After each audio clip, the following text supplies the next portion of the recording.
2025 এর Chinese new year the year of snake মানে সাপের বছর। চাইনিজরা প্রতি বছরই এক একটা প্রাণীর নামে করে থাকে। 12টা প্রাণী আছে, ঘুরে ঘুরে এই চক্রাকারে এই 12টি প্রাণীর নামেই এক একটি বছর হয়ে থাকে। গত বছর ছিল এটা ড্রাগনের বছর, আর এই বছর শুরু হচ্ছে সাপের বছর, দ্য ইয়ার অফ স্নেক। খুব মজার একটা বিষয়। চাইনিজ নিউ ইয়ারের এই ফেস্টিভ্যালকে আবার স্প্রিং ফেস্টিভ্যালও বলা হয়। এই হলিডেটা সব থেকে বড় থাকে চায়নায় যতগুলা বন্ধ থাকে তার ভেতরে।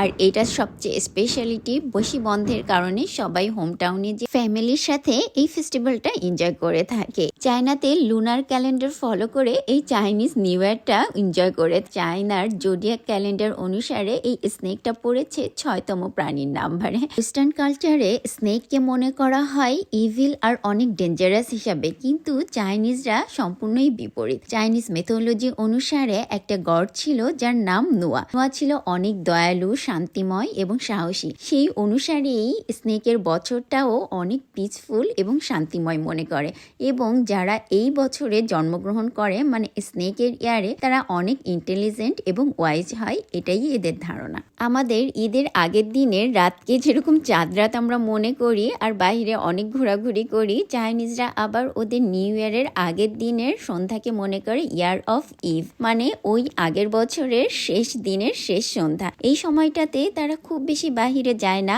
ইভেন অন্যদের বাসায় সেরকম যায় না, নিজেদের বাসায় থেকেই ফ্যামিলি মেম্বার্সদের সাথে দিনটা এনজয় করে। আমাদের শাওসিং এর এই অ্যানসিয়েন্ট টাউনটাতে আমরা আগেও এসেছি। প্রতিবারই প্রচুর লোকে লোকারণ্য যেটাকে বলা যায়, একদম পা ফেলার জায়গা থাকে না, এতই ভরা থাকে লোকজন দিয়ে। আর এখন আমরা দেখতে পাচ্ছি খুবই ফাঁকা, লোকজন হাতে গোনা যাবে এইরকম কয়েকজন এসেছে ঘুরতে, সবাই চলে গিয়েছে হোম টাউনে, আর শহরগুলো পড়ে গিয়েছে একদম ফাঁকায়, লোকশূন্য অবস্থায় বলা যায়। চায়নাতে যে কোনো উৎসবে অনেক lighting, fire works, fire crackers এবং রেড কালারের আধিক্য দেখা যায়। রেড কালারটা শুধুমাত্র কালার না, এদের কাছে একটা স্পিরিচুয়াল, একটা পাওয়ার, হোপ এগুলা হিসেবেই কাজ করে। যে কোনো গুড লাক, হ্যাপিনেস, হোপ সেলিব্রেশনের ক্ষেত্রে চাইনিজ রেডটা অন্যরকম একটা তাৎপর্যপূর্ণ অর্থ বহন করে। আর এই যে স্নেক সাহেবের মাস্কটটাকে শি শেং শেং নামেই অভিহিত করা হচ্ছে। চায়নার শাওসিং থেকে সবাইকে চাইনিজ নিউ ইয়ারের অনেক অনেক শুভেচ্ছা জানাই। সিংনিয়েন খয়লা। ভিডিওটি কে কোথা থেকে দেখছেন আমাকে জানাবেন। আর চায়নার এইরকম ইনফরমেটিভ আর সুন্দর ভিডিও দেখার জন্য আমাদের সাথেই থাকবেন। সবাই অনেক বেশি ভালো থাকবেন এবং সুস্থ থাকবেন। আল্লাহ হাফেজ।